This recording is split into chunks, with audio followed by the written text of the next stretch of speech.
Salam sejahtera untuk kita semua. Pelajaran Sekolah Sahabat dengan tema utama Kejadian, pelajaran kelima, Semua Bangsa dan Babel. Kamis 28 April, Penebusan Orang yang Terasing. Bacalah Kejadian 11 ayat 8 dan 9 dan Kejadian 9 ayat 1. Bandingkan dengan Kejadian 1 ayat 28. Mengapakah pembubaran Tuhan itu sifatnya menebus?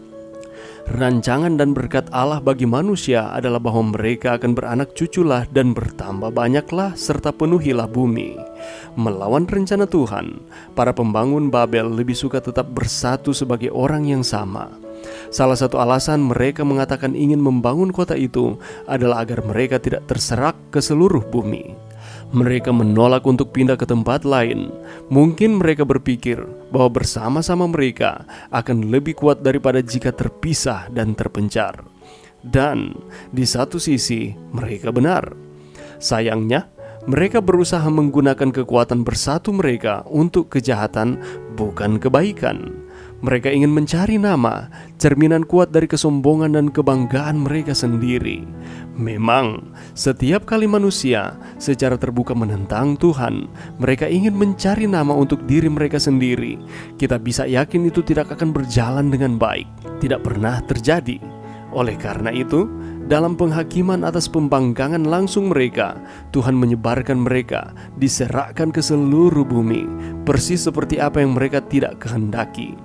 Yang cukup menarik, nama Babel yang berarti pintu Tuhan terkait dengan kata kerja balal yang berarti mengacau balaukan.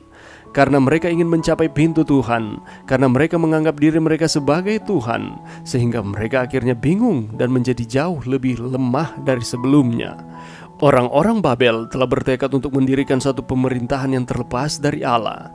Namun demikian ada beberapa di antara mereka yang takut akan Tuhan, tetapi telah tertipu oleh sifat pura-pura dari orang-orang jahat dan tertarik kepada muslihat mereka. Demi untuk orang-orang yang setiawan ini, Tuhan telah menunda penghukumannya dan memberikan kepada mereka kesempatan untuk menyatakan tabiat mereka yang sebenarnya. Apabila rencana-rencana mereka sedang berkembang, anak-anak Allah berusaha untuk mencegah mereka dari maksud mereka itu. Tetapi orang banyak itu telah bersatu padu untuk menentang surga. Kalau saja mereka itu harus dibiarkan, mereka akan merusakkan akhlak di dunia ini pada masa permulaannya. Permufakatan mereka itu didasarkan atas pemberontakan. Satu kerajaan didirikan untuk kemegahan diri, di mana Allah tidak dihormati dan tidak diakui kekuasaannya. Alfa dan Omega Jilid 1 halaman 133. Mengapakah kita harus sangat berhati-hati dalam mencari nama untuk diri kita sendiri? Pelajaran yang bisa kita dapatkan pada saat ini, kalau kita membaca di dalam Kejadian 11 ayat 4, firman Tuhan mencatat, marilah kita dirikan bagi kita sebuah kota dengan sebuah menara yang puncaknya sampai ke langit, dan marilah kita cari nama, supaya kita jangan terserak ke seluruh bumi. Kalau kita membaca di dalam konteks ayat ini, di sana dikatakan bahwa mereka akan membuat menara yang puncaknya sampai ke langit. Dan apa yang akan mereka lakukan selanjutnya adalah mencari nama, supaya mereka tidak akan terserak atau tidak akan tersebar ke seluruh bumi, sama seperti dengan apa yang Tuhan sudah sampaikan. Firman Tuhan mencatat bahwa beranak cuculah dan bertambah banyak, penuhilah bumi. Dengan kata lain, harus ada penyebaran. Tetapi mereka tidak mau. Mereka hanya mau untuk ada di satu tempat saja. Itulah sebabnya mereka bermufakat untuk membuat menara ini sampai ke langit. Dan tujuannya adalah mencari nama dari menara ini, supaya pada akhirnya mereka tetap ada dalam persatuan mereka. Tetapi sayangnya mereka bersatu untuk melawan Tuhan. Dan Allah tidak senang dengan tindakan mereka ini. Dengan kesombongan mereka, mereka berpikir bahwa mereka dapat menyamai Tuhan dengan cara berpikir mereka. Tetapi sayangnya Allah lebih besar daripada cara berpikir manusia. Setiap kali manusia secara terbuka menentang Tuhan, maka mereka ingin mencari nama untuk diri mereka sendiri. dan kita bisa yakin itu tidak akan berjalan dengan baik dan tidak akan pernah terjadi seperti itu, oleh karena Allah yang mengontrol segala sesuatu.